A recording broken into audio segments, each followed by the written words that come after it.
Presidential broadcast on Naira redesign. Only old 200 Naira notes remains legal tender till April 10, 2023.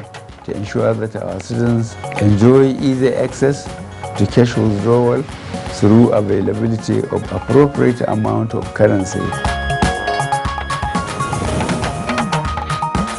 Supreme Court adjourns suit on redesigned Naira notes. This is a problem that we are trying to solve. With a little time, it will be solved. Federal Executive Council approves fund for replacement of power transmission lines. These are existing lines. These ones are lighter and can carry more electricity. So it will improve the efficiency.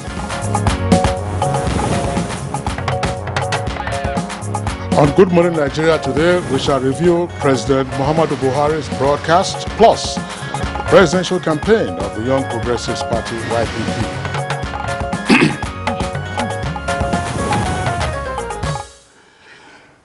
All right, you're welcome to Good Morning Nigeria. A moment ago, President Muhammadu Buhari addressed the nation on the issues around the redesigned Naira notes.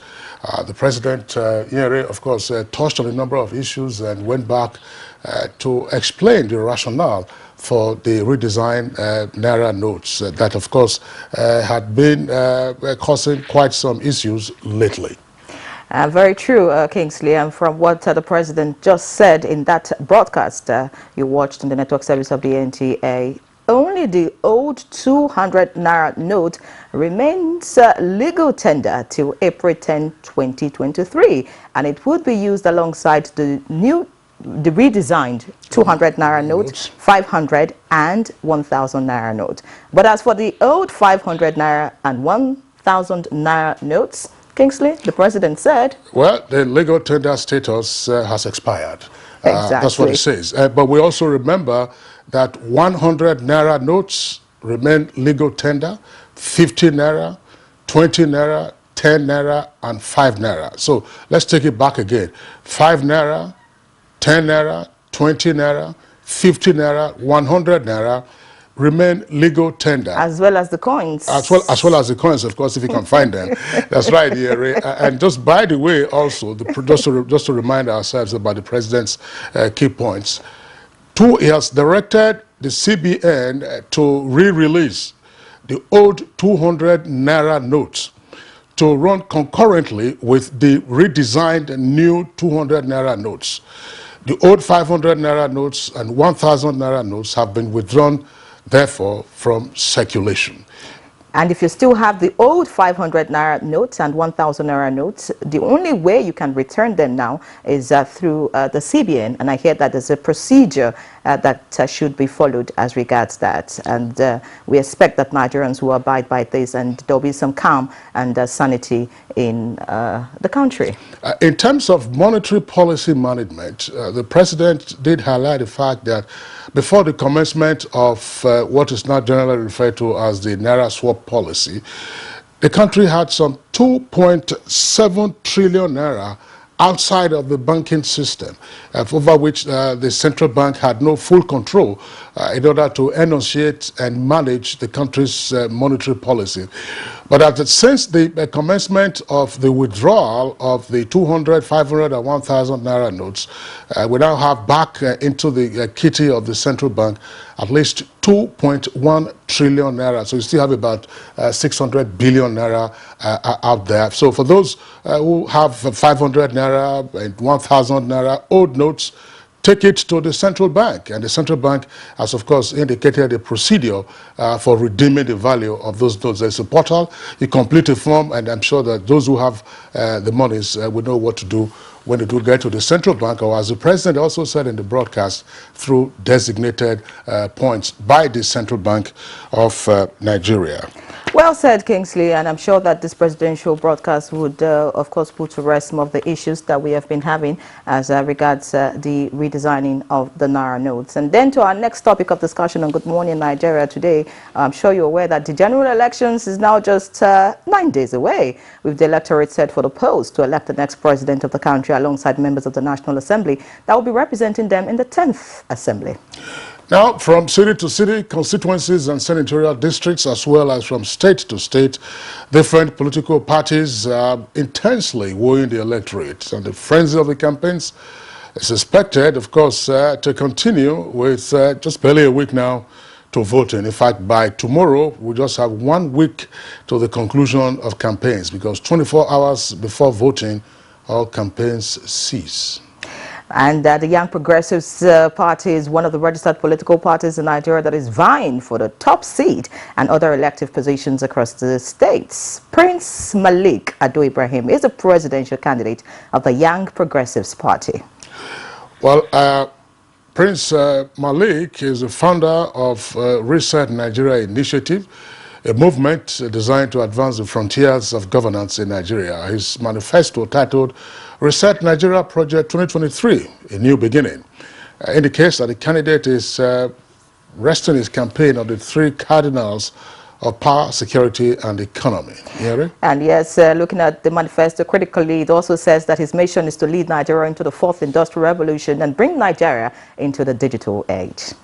But who is Prince Malik Ado Ibrahim, and how prepared is the YPP to match the more established political parties in this contest? What is the candidate offering Nigerians, of course, beyond the mention of the 3 pillars of his campaign? So that will be our second conversation on Good Morning Nigeria today, as will be our searchlight on the YPP presidential campaign. It's part of what Good Morning Nigeria, and indeed the Nigerian Television Authority, has been doing, giving an opportunity to all political parties, 18 of them, fielding candidates in next week's presidential election. My name is Kingsley Osadolo, and I thank you for being with us on to this edition of the program. And I'm Henry John. It's going to be a beautiful package today, I assure you. So please just stay tuned as we join Anne Jibuno for the news highlights. Anne, good morning. Yeah, good morning, Henry. And Kingsley, good morning, Nigeria. Here's the news.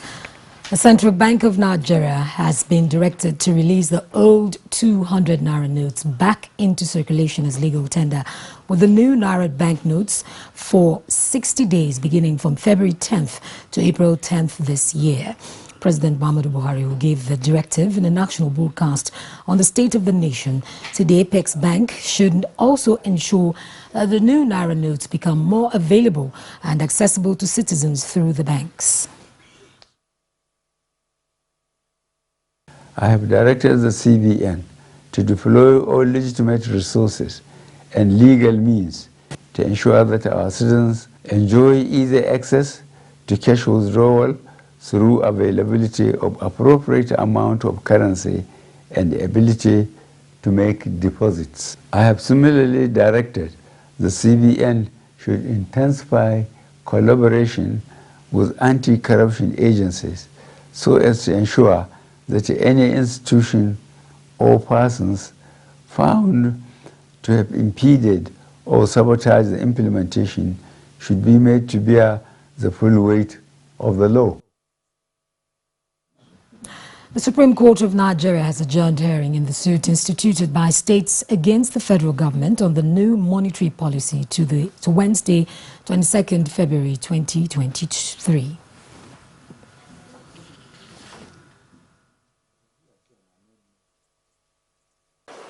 The government is not deliberately frustrating the plaintiffs.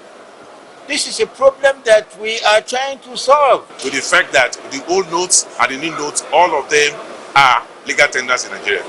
So until the motion or note is taken on Wednesday. The Federal Executive Council has approved over 26 billion naira for the replacement of some high-voltage transmission lines in parts of the country towards ensuring stability and efficiency in power supply for sustainable growth and development of the economy. The council also approved the putting in place of electronic cargo tracking note scheme for the nation's ports to eliminate illicit trade imports and exports, as well as boost revenue generation. These are existing lines which are being upgraded. The wires will be removed and new ones put in place. And if you are changing them, you have to also change the stands which are carrying the wires. So these ones are lighter and can carry more electricity. Well, that's the news for now. Good morning, Nigeria continues with Yeri and Kingsley after this break. Do stay with us. Haruna, Bisi, Akman, Unduka, how will I want to do on election day? On election day, I go take my PVC. When I retire, I vote. I broom, I go put my hand over Tinubu. On election day, I go take my PVC. When I retire, I vote. I broom, I go put my hand over Tinubu. People of Nigeria, make we all come out on election day and vote Asiwaju Bola Tinubu as president. Make Nigeria for better. Make you put your hand for APC, the party where show broom. Not forget now broom you go put your hand in. Bam! On election day, I go take my PVC.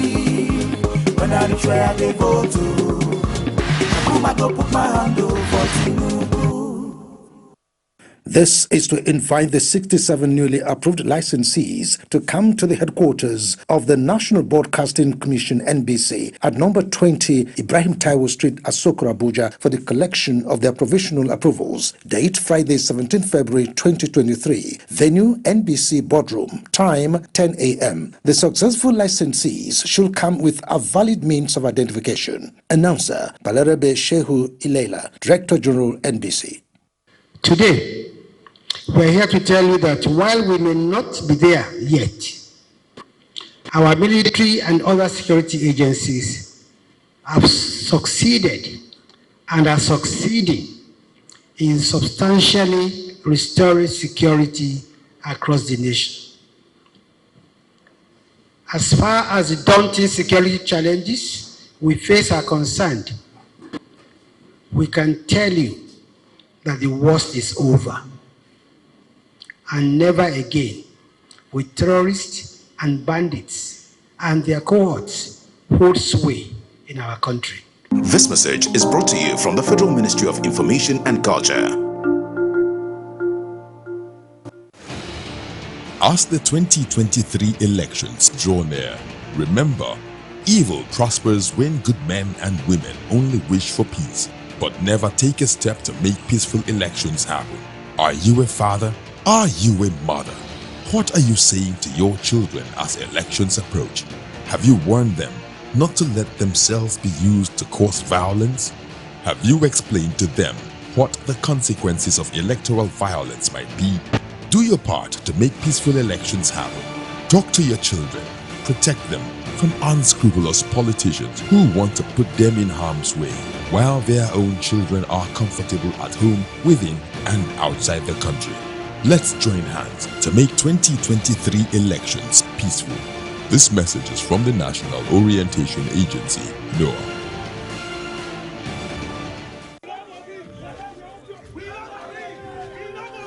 What is happening? Your eyes are red. You are armed with a machete and a gun. See, I am angry and I can't even contain it. See. Oh my guy, calm down, calm down. See, Oga, I have planned to go and destroy these people's businesses in the city. I have to retaliate for what they've done at our own place. They cannot eat their cake and have it now, never. If you destroy their business here, and they destroy that of those close to you over there, especially that your brother who sends you steady cash, how would you survive? Would your dreams be on hold? See, what you're saying is correct. But I'm still angry. The best way is to embrace peace. With peace and unity, my people, let us embrace peace and unity. Let's learn to live as brothers and sisters for a progressive, prosperous nation. This message is brought to you from the Federal Ministry of Information and Culture. Up next is newspaper review.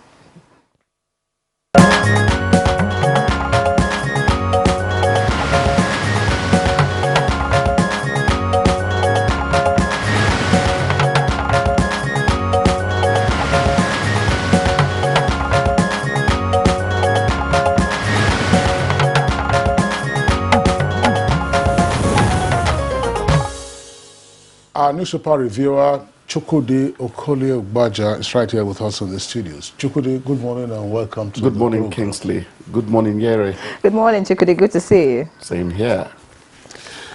All right, Yeri, let's take a look at the front pages of the two papers we have this morning. All right, so let's begin with the blueprint this morning. And the Borders headline here reads, after Supreme Court adjourns on Naira crisis, 4 killed as protests rock Edo, Benue, Kwara, Oyo, Delta. The riders, we have 5 arrested in Lorin, Irish youth vandalized banks in Delta. Bayelsa, Edo joined federal government at Apex Court as respondents. And we have CBN policy has lowered APC rating. And that's coming from Akeredolu. Details on pages 5, 6, 7, and 8 of the blueprint. Just below the masthead, we have February 25. North will support candidate with our interest at heart.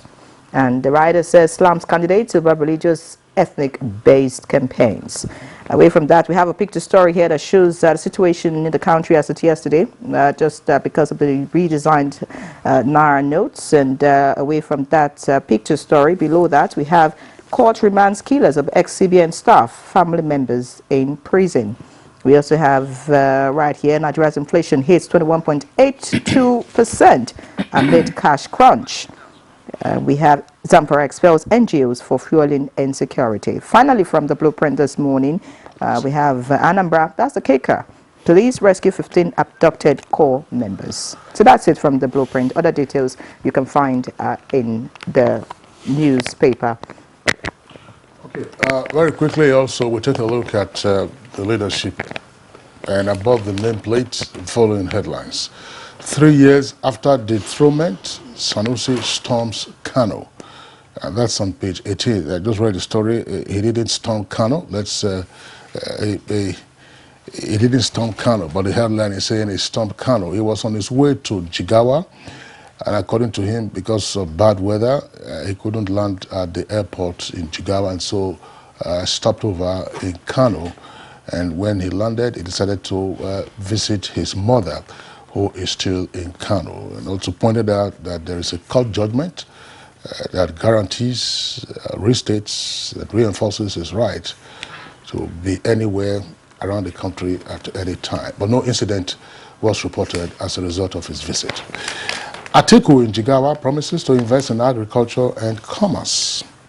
Prices of bread and cereals push inflation to 21.82%. That's for January. North won't be coerced to support any candidates. That's according to NEF, Northern Elders Forum. Cash crunch, 3 killed as protests erupt in 8 states and Federal Capital Territory. Bank buildings, vehicles vandalized, set ablaze.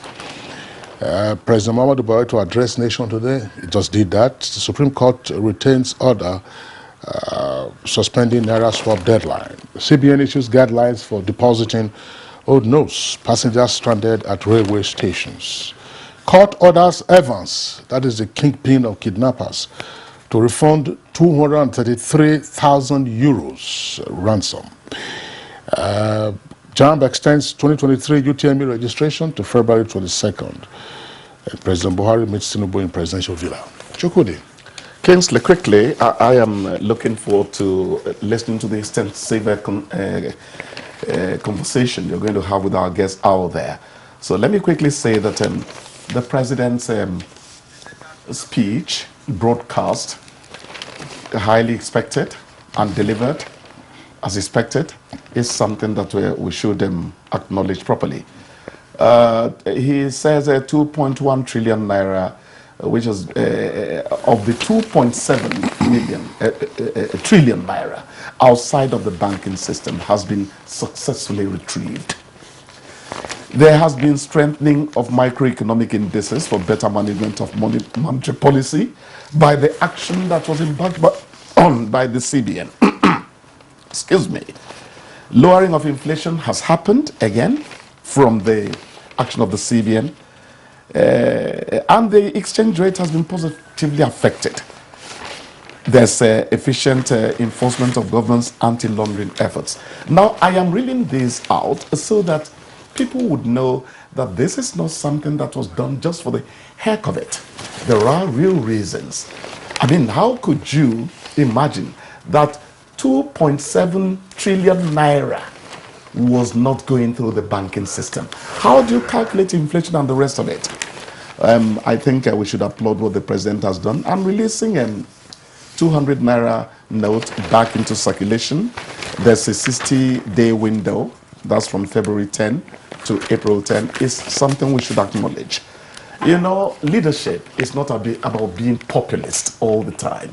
Sometimes you need to make hard decisions. We can only assume positively that the president is doing this for the benefit of the country, and that over time we're going to realize, you know, the benefits therefrom.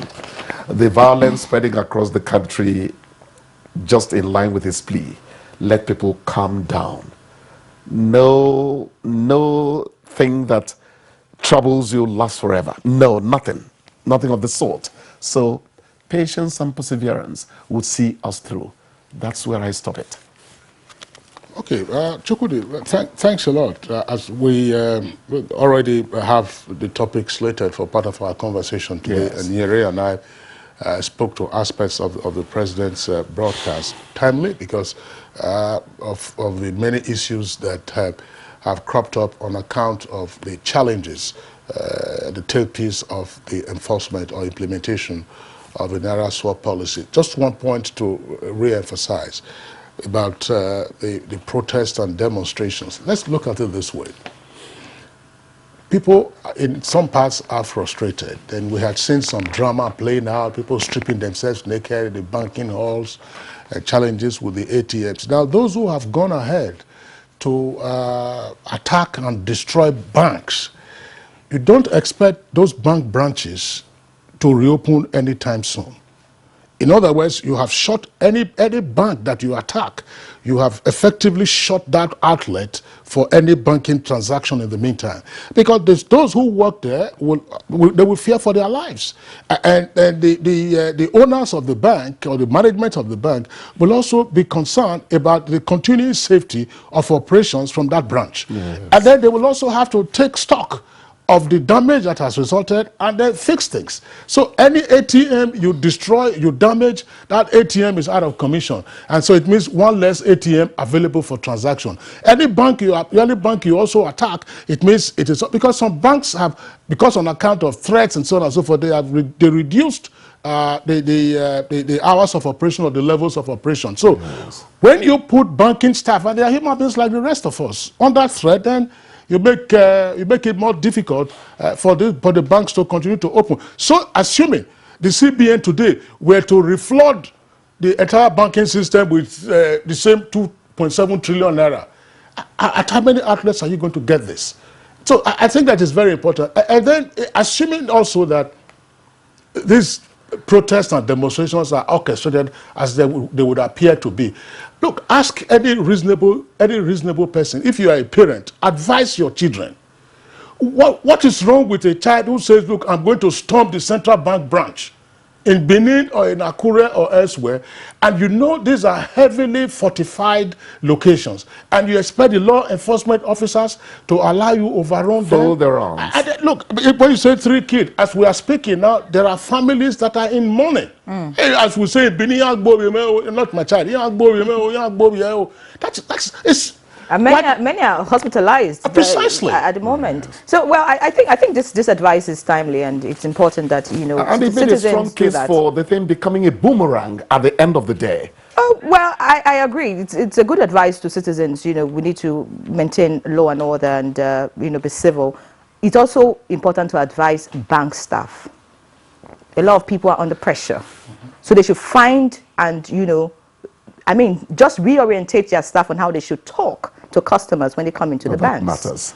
How the security personnel, even at the banks, you know, relate with customers who come in is also very important. All of this can either aggravate the situation or make the situation a lot calmer. It's not what he said, but the way he said The it. way he said it, exactly. Because, I went to the bank some days ago, and it was not really nice the way bank staff, spoke to customers. So I also think that is also part of the problem. So while we advise, customers who come into the banks, to do the right thing, bank staff, whether security men, whatever it is, as long as you work in the bank, you must be cautious the way you relate to customers this period. Yes. A lot of people are under pressure. Let's just try and get past this and, get our country, together, even as we look forward to the elections. We do not have so much time, so that will be all for newspaper review today. Before we sign off, I did to mention this because we discussed it on Good Morning Nigeria when the incident occurred in 2018. In Thailand, a group of young footballers, 12 of them, after their practice, they had a soccer team. They rode their bikes to a cave, which was one of their haunts. And unfortunately, after they went into the cave, there was a sudden storm, and the entrance into the cave got flooded, and part of the cave also got flooded. It was a worldwide story. We discussed it on a number of occasions on Good Morning Nigeria, and it took several days for the players and their coach. Their coach was just 25 years. The players were aged between 11 and 16. For the children to be rescued from the cave. By those daredevil divers. Yes, and it was widely celebrated.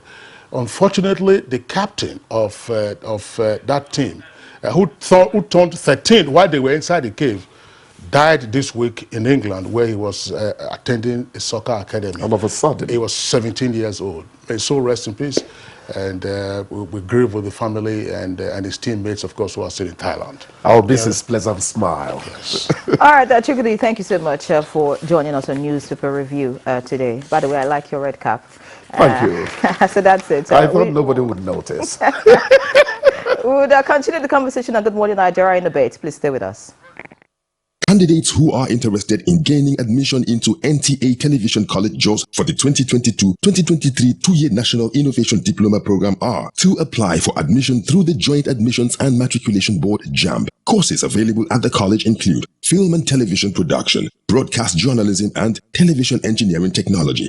Interested candidates must have a minimum of 5 O-level credits in relevant subjects including English and mathematics. They must also have a minimum score of 100 in the 2022 Unified Tertiary Matriculation Examination UTME. For more information, please contact NTA Television College JOS or the Marketing Department of any NTA station nationwide. Registrar, Announcer. Crude oil thefts, illegal refining of petroleum products, vandalism of pipelines, sea piracy, kidnapping for ransom, militancy, and environmental degradation are amongst the potent threats in the south-south zone of Nigeria. Accordingly, Operation Delta Safe is being conducted in the south-south and parts of the southeast geographical zone to protect the nation's oil and gas industries, which is the mainstay of Nigeria's economy. This message is brought to you from the Federal Ministry of Information and Culture. To every politician, as the campaigns gain momentum and passions begin to rise, remember, the errors of your opponents do not make you a success. Do not run down your opponent and inflame passions to violence between and among your supporters. What counts is what you plan to do for the electorate and how you intend to relieve the sufferings and bring succor. Nigeria is in dire need of patriotic leaders at all levels. Leaders who will make national development their priority. Concentrate on telling the electorate what you intend to do when you get into office. Focus on making your vision clear to the electorate. Don't engage in verbal abuses, fake news, or speeches. Keep dealing with issues that will bring progress. You win the hearts and minds of the people by being above board, by being civil, patriotic, and showing empathy. Let's join hands to make the 2023 elections peaceful. A message from the National Orientation Agency.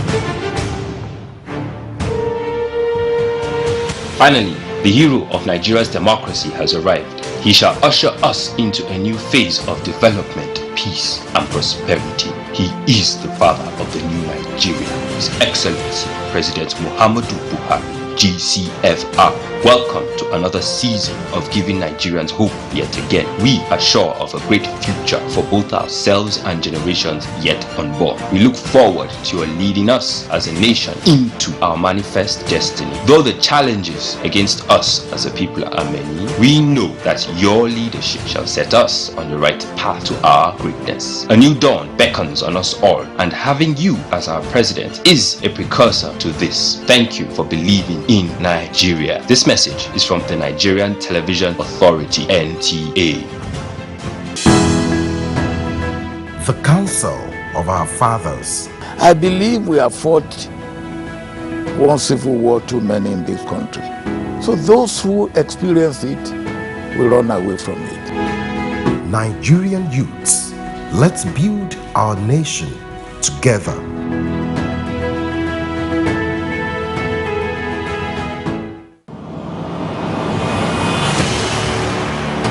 Centre's misery at the bottom end. Here is Lindstrom for Colomawani! It's by Pavlenka, it's worked out pretty nicely. There is Jensen! It's away by Kevin Prince Boateng, it's Bitter! Again, Foucault and Marvin Duksch. Oh! Outrageous from Duksch! Sportybet sponsors coverage of the German Bundesliga.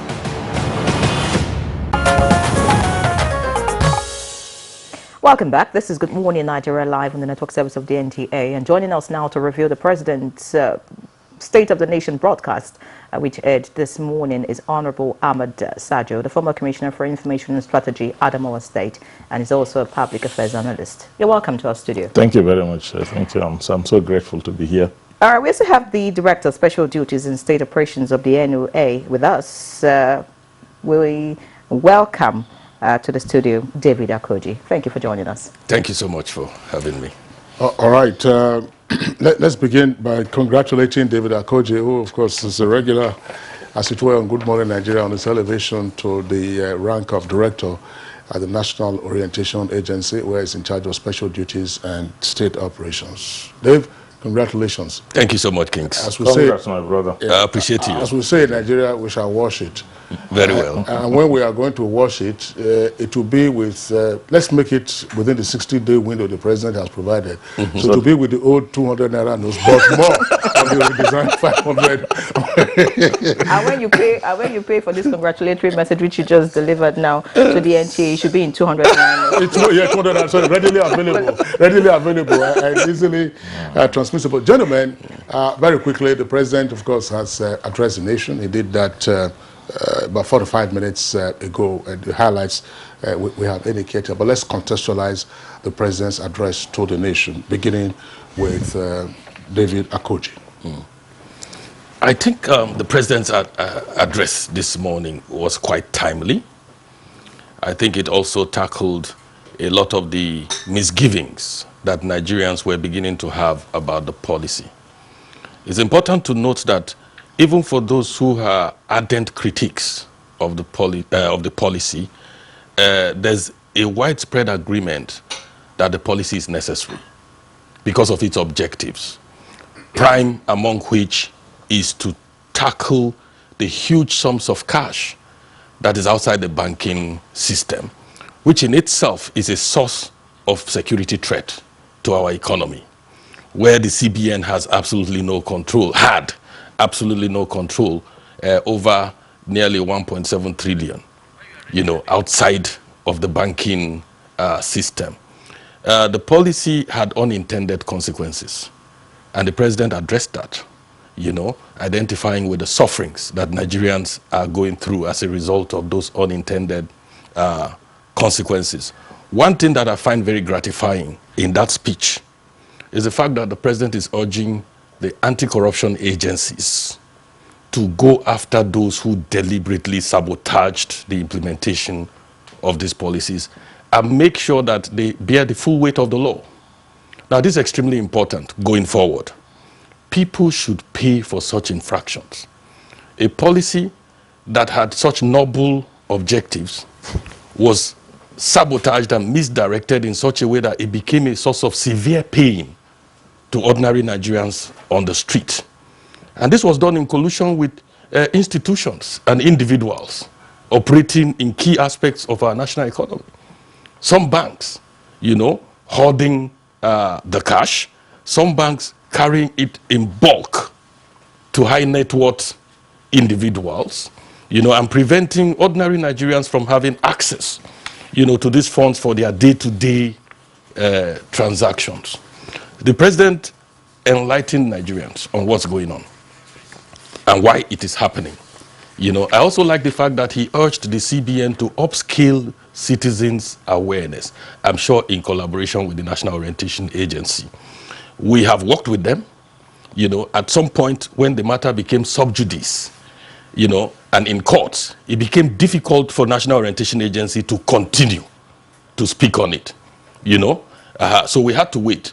Now that the president has spoken, there's clear direction. We know what's on the table. We know what's at stake, and then we know what we should be engaging the masses with in terms of the issues around this policy. All right, thank you so much, David Okoji.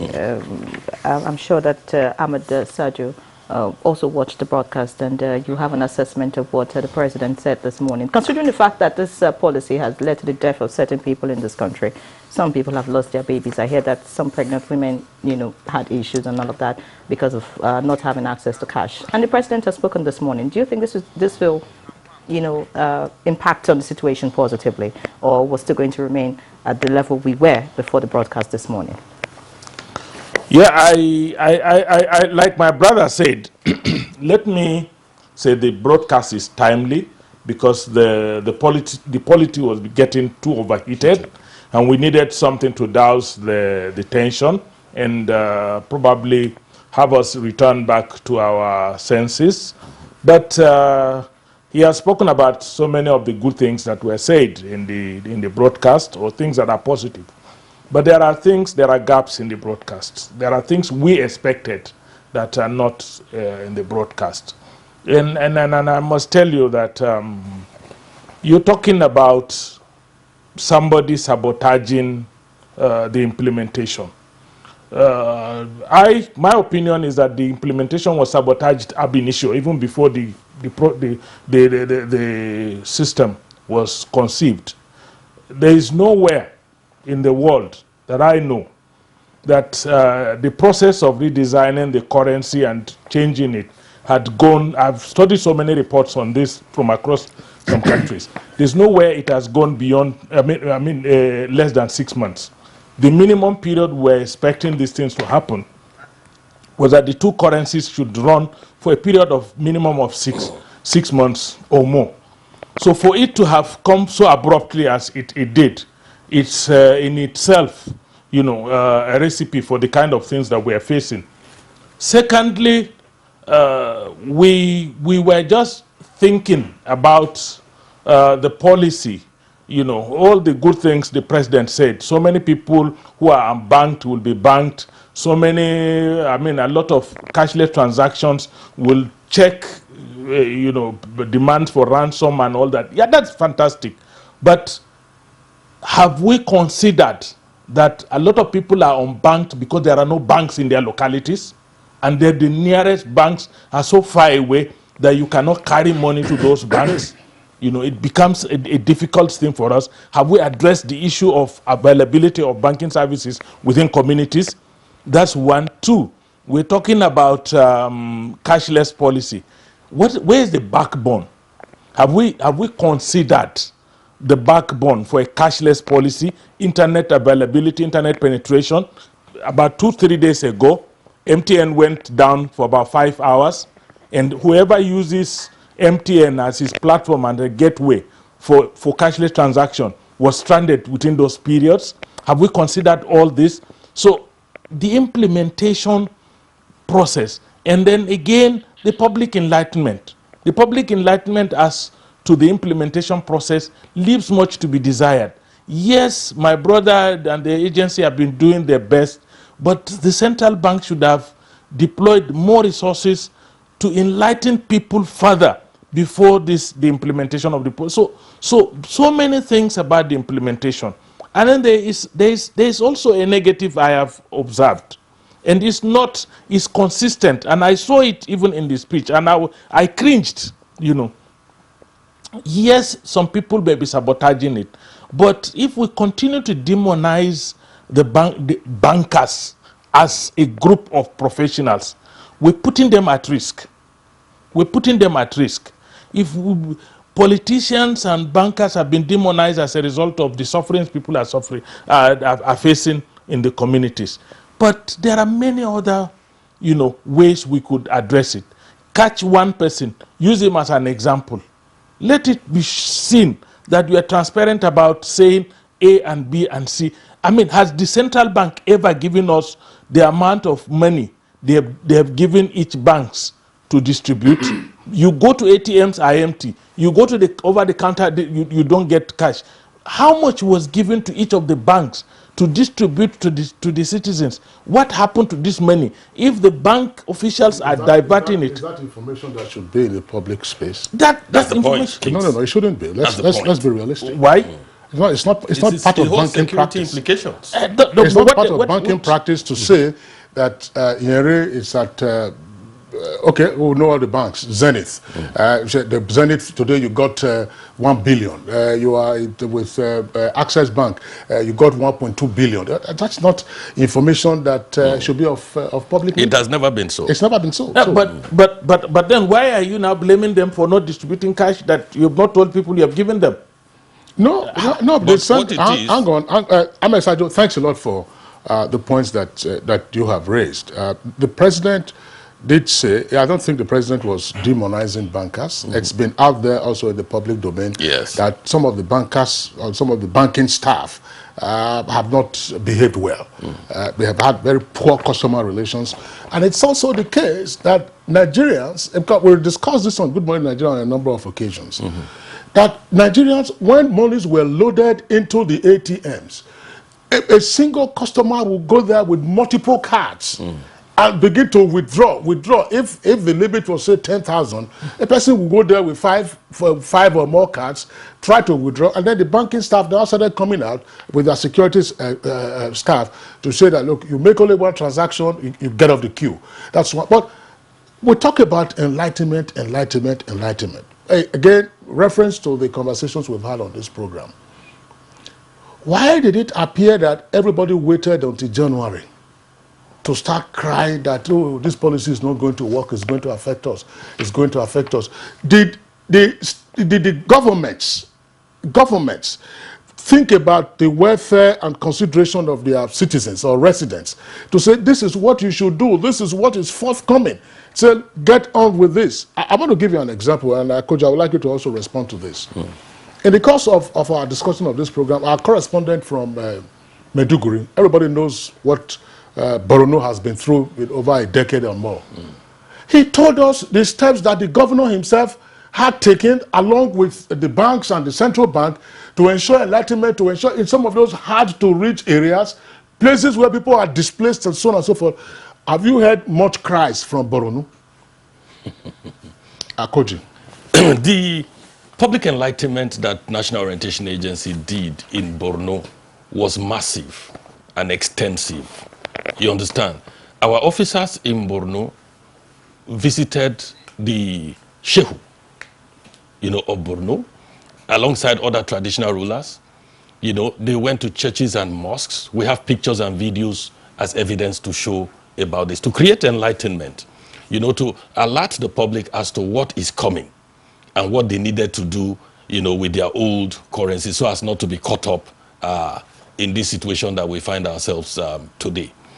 I think this Naira redesign policy and the spin-offs, from the implementation of this policy throws up a very important challenge in this country that government needs to pay far more attention than we're doing today.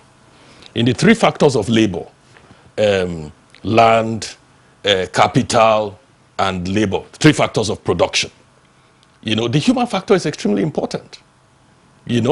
We need to invest on reorientation. One of the key issues that's causing a lot of our problems in this country today is attitude. You know, there was a time in this country when the village headmaster was far more respected than the uneducated rich trader. What has happened to our values? You know, so what has contributed to this sabotage that I talk about? It's all encompassing, and it has to do with our attitude. You just spoke about the person who would go with multiple cards to the ATM, you know, and then begin to continuously, unmindful of other citizens who are also waiting to benefit, you know, from what is happening at that place. And this has become our attitude. It needs to change, you know, and to make it change, we need to consistently work on this. Okay, thank you, David Akoji. We would not really have time. No, on the final note, on the final note, when were the new currencies released? They were not released. You're talking about people waiting till January. They were not also released until that January. No, they were released in December 15th. Well, some banks didn't actually have it. They didn't have it, you know. They didn't have it. That's because they didn't go to collect. We have this information from the CBN. Yes. So, well, many of them were not going to collect. As we wrap up now, the president has spoken. The old 200 naira notes will continue to be legal tender till April 10. Do you think this will solve the problem that we have at hand? Well, it will mitigate the problem, and most importantly, the president, like you said, has spoken. We hope that people will listen. And those that are precipitating some uprisings should stop. That we cannot, in the face of the hardship we are facing, begin to lose lives again. And that when the old 200 naira note comes on board, it will mitigate the situation. But we also need more of the new naira notes within the banking sector. We also need more of the 150 that has always been legal tender to also be available in the market. At least people are having difficulties. You cannot pay bus, you cannot pay Okada, you cannot pay this transportation with transfers. You cannot buy pepper, tomato, and dadawa with transfers. So we need some little bit more of the smaller cash in circulation. All right, gentlemen, thanks a lot. But I think that public affairs analysts and all those who are concerned about our country will be interested in hearing what some of the governors will say after the president's broadcast. Absolutely. Because some of the governors had been issuing directives to the residents or citizens of their state saying XYZ remains legal tender, XY. Now that the president has spoken, we'll watch out and hear what they will say. And also, we hope to also hear of the arrest of those who are actually sabotaging the process. Absolutely. We want to see them. That is in the Federal Capital Territory, a manager at one of the branches of the banks was picked up because they had over 250 million naira brand new mint notes, in the redesigned notes, not being redistributed. That's the only way to protect others. When you identify the culprit and hold them responsible. Then, but if you make a blanket, well, that's fine. Let's see the scapegoats. Yes, see the scapegoats, and of course, we hope that governors will also take charge of their states and ensure that all this protest and violence we're seeing actually comes to an end. So that's it for our first conversation on State of the Nation, broadcast by President Muhammadu Buhari this morning at 7 a.m. Many thanks to our guest, Ahmed Sajo, the former Commissioner for Information and Strategy, Adamawa State. Thank you so much for joining us. We also thank you, David Akoji, Director, who is also going to see us with the old 200 naira notes after the program. It's not seeing also, because seeing is, seeing has in local palace. It's seeing. You're not seeing us. You are washing. You are washing, and you are washing. You wash it. And just one point. Well, thanks a lot, David. One point we need to restate this here. The president has restated the fact: if you still have 1,500, take it to the CBN. Take it to the CBN and redeem it. So redeem. There's illegally. There's an implication. Redeem and legal tender. I won't speak more on that. Thank you, gentlemen. We'll see you some other time. All right. So we move to our next conversation, and as a prompt for